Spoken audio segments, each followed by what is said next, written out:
Hello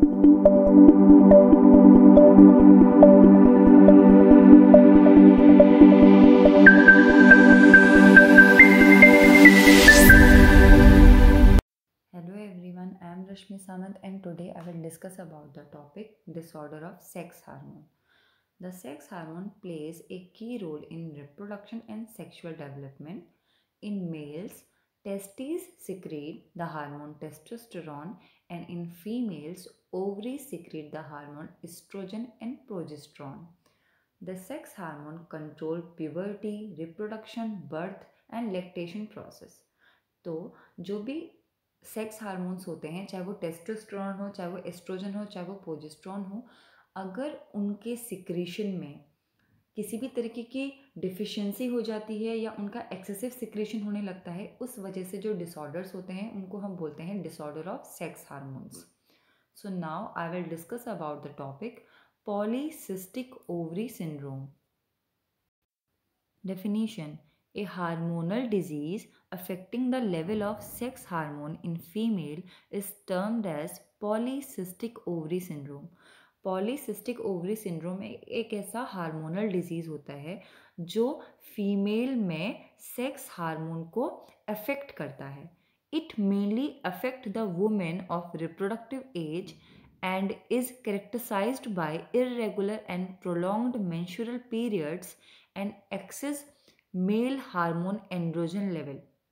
female की body में female sex hormone को इनसफिशिएंट होने की वजह से ये बेसिकली जो वुमेन की रिप्रोडक्टिव एज होती है उसमें अफेक्ट करता है और वुमेन में इरेगुलर और प्रोलॉन्ग्ड मेंस्ट्रुअल साइकिल हो जाती है और जो मेल सेक्स हार्मोन होता है एंड्रोजन, जो कि सेकेंडरी सेक्सुअल कैरेक्टरिस्टिक्स के लिए रिस्पॉन्सिबल होता है, उसका जो लेवल होता है वो इंक्रीज हो जाता है. Types: polycystic ovary syndrome 2 types का होता है, insulin resistant and non insulin resistant. In case of insulin resistant, the patient become resistant to insulin. मतलब जो हमारी बॉडी होगी उसमें इंसुलिन का जो रिस्पॉन्स होता है वो इम्पेयर्ड हो जाता है, जिस वजह से ब्लड ग्लूकोज लेवल का लेवल जो होता है वो बढ़ जाता है. एग्जाम्पल होते हैं इसके symptoms: weight gain, facial hairs या फिर hair loss. Non insulin resistance polycystic ovarian syndrome में जो पेशेंट होता है वो इंसुलिन के लिए नॉन रेजिस्टेंट होता है. नेक्स्ट पॉइंट है aetiology, genetic factor. This disorder is not caused by any alteration in a single gene. It is either polygenic, मतलब determination of many genes, and oligogenic, determination of few genes. जो polycystic ovary syndrome होता है वो genetic mutation की वजह से होता है, लेकिन सिंगल जीन के म्यूटेशन की वजह से नहीं होता है. ये या तो पॉलीजेनिक हो सकता है, मतलब बहुत सारे जीन्स के म्यूटेशन की वजह से, या फिर ओलियोजेनिक हो सकता है, मीन्स कुछ जीन के म्यूटेशन की वजह से. Environmental factors. The various environmental factors are poor dietary choices and less physical activity resulting in obesity. तो जो polycystic ovarian syndrome होता है उसका जो basic cause होता है वो obesity भी होता है. नेक्स्ट है consumption of calories rich diet. अगर हम बहुत ज़्यादा कैलोरी रिच डाइट खाएंगे तो वो भी कहीं ना कहीं ओबेसिटी कॉज कर देता है. High intake of dietary advance glycation end products. Glycation जो प्रोडक्ट्स होते हैं वो बेसिकली शुगर मॉलिक्यूल होते हैं जिनकी बॉन्डिंग हम प्रोटीन या लिपिड से कराते हैं विदाउट एंजाइमेटिक रिएक्शन, और इसमें जो शुगर पार्टिसिपेट करती हैं वो होती हैं ग्लूकोज और फ्रक्टोज.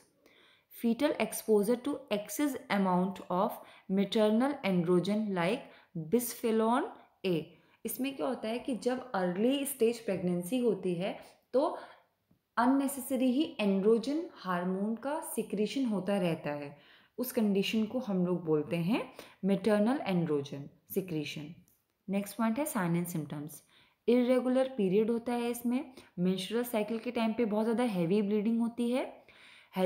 हेरिस्टिज्म कंडीशन होती है जिसको हम लोग हेयर ग्रोथ भी बोलते हैं. एक्ने कंडीशन होती है जिसमें high level of male hormone secrete होता है. वुमेन में मतलब जैसे कि एंड्रोजन सिक्रीट होगा तो उस वजह से जो वुमेन की स्किन होगी वो बहुत ज़्यादा ऑयलियर हो जाती है, उसको हम एक्ने कंडीशन बोलते हैं।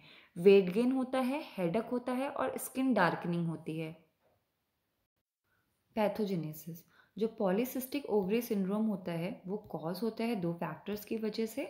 या तो बॉडी में ल्यूटिनाइजिंग हार्मोन का जो लेवल होगा वो इंक्रीज हो जाएगा, तो वो बेसिकली इंक्रीज होता है जो हमारा हाइपोथैलेमस या पिट्यूटरी एक्सिस होता है उसमें अगर किसी भी तरीके का कोई डिफेक्ट हो गया है या वो प्रॉपर वे में फंक्शनिंग नहीं कर पा रहा है।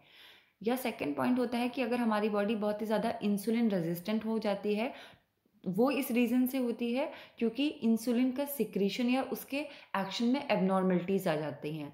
इन दोनों ही फैक्टर की वजह से जो हमारा एंड्रोजन सिक्रीशन होता है उसमें डिसरेगुलेशन हो जाता है, वो प्रॉपर वे में एंड्रोजन का सिक्रीशन नहीं हो पाता, और जो हमारी इंट्रा ओवराइन होता है उसमें एंड्रोजन का सिक्रीशन बहुत ही ज़्यादा लेवल पे हो जाता है। उस कंडीशन की वजह से हमें एक्ने कंडीशन आ सकती है, हेरिटिज्म कंडीशन आ सकती है, बहुत ही ज़्यादा जो हमारे मेंस्ट्रुअल पीरियड होते हैं वो इरेगुलर हो जाते हैं, और इन सभी सिम्टम्स को हम बोलते हैं कि हमें पॉलीसिस्टिक ओवरियन सिंड्रोम हो गया है। नेक्स्ट पॉइंट है डायग्नोसिस। इसमें फर्स्ट है pelvic examination. The doctor examine the reproductive organ to detect any masses, growth and other abnormalities. जो डॉक्टर होगा वो पेल्विक रीजन का एग्जामिनेशन करता है और वो ये डिटेक्ट करता है कि वहाँ पे कोई मास या कोई ग्रोथ या कोई सिस्ट तो नहीं है जिस वजह से हमें पॉलीसिस्टिक ओवरियन सिंड्रोम हुआ है।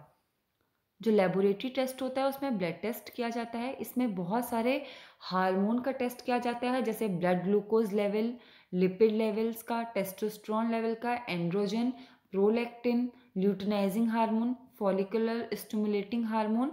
इन सारे हार्मोन, जो भी हार्मोन हमारे चाइल्ड बर्थ के बाद, जैसे प्रोलैक्टिन लैक्टेशन मिल्क फॉर्मेशन के लिए रिस्पॉन्सिबल होता है, और जो भी हार्मोन हमारे रिप्रोडक्शन के लिए रिस्पॉन्सिबल होते हैं या फिर अदर देन रिप्रोडक्शन भी, उन सारे हार्मोन्स का लेवल चेक करने के लिए हम लोग ब्लड टेस्ट करते हैं कि हार्मोनल कोई भी डिफिशियंसी बॉडी में ना हुई हो। ट्रीटमेंट में दो तरीके से हम ट्रीट करते हैं। फर्स्ट पॉइंट है non pharmacological approach. This mainly include weight reduction for obese patient. Weight loss में help to decrease the level of androgen, insulin and luteinising hormone. क्योंकि मैंने आपको बताया था कि जो पॉलीसिस्टिक ओवरी सिंड्रोम होता है उसका जो बेसिक कॉज होता है वो ओबेसिटी होता है, तो यहाँ पे सबसे पहला जो नॉन फार्माकोलॉजिकल अप्रोच है उसमें जो भी ओबेसिटी वाले जो पेशेंट होते हैं उनके वेट रिडक्शन पे वर्क किया जाता है। और अगर वेट लॉस हो जाता है तो जो एंड्रोजन हार्मोन है या इंसुलिन है या ल्यूटिलाइजिंग हार्मोन है उनका जो लेवल इंक्रीज हुआ होता है वो डिक्रीज हो जाता है। नेक्स्ट पॉइंट है pharmacological approach.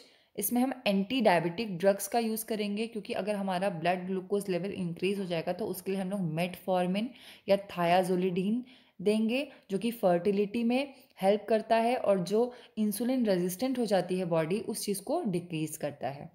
Oral contraceptive pills देंगे। ये बेसिकली जो मेंस्ट्रुअल पीरियड होता है और उसके दौरान जो हैवी ब्लीडिंग होती है उसको कंट्रोल आउट करते हैं। एंटी एंड्रोजन ड्रग देंगे जिसमें हम लोग स्पाइरोनोलैक्टोन देंगे, फ्लूटामाइड देंगे। ये डिक्रीज करेंगे एंड्रोजन लेवल को और जो हेरिटिज्म और एक्ने के जो सिम्टम्स होते हैं उनको रिड्यूस आउट करते हैं। नेक्स्ट पॉइंट है प्रिवेंशन। हम लोग अपना जो आइडल बॉडी वेट है उसको मेंटेन करेंगे, रेगुलर बेसिस पे एक्सरसाइज करेंगे, हेल्दी डाइट खाएंगे, जंक फूड्स को नहीं खाएंगे और अपनी मेडिकेशन को प्रॉपर वे में लेंगे। Last point is complication. Polycystic ovarian syndrome की वजह से फीमेल में इनफर्टिलिटी कंडीशन हो जाती है जिस वजह से डिप्रेशन और एंजाइटी कंडीशन हो जाती है, क्योंकि हार्मोनल डिसबैलेंस की वजह से जो मेंस्ट्रुअल साइकिल होती है वो बहुत ज़्यादा डिस्टर्ब हो जाती है, और उस रीज़न की वजह से मूड स्विंग्स होते हैं जिस वजह से एंजाइटी कंडीशन भी हो जाती है। एंडोमेट्रियल ब्रेस्ट एंड ओवराइन कैंसर भी हो सकता है, हाइपरटेंशन होता है, और इंसुलिन रेजिस्टेंट है तो डायबिटीज़ मेलाइटिस भी इसमें एक कॉम्प्लिकेशन हो जाता है। Thank you.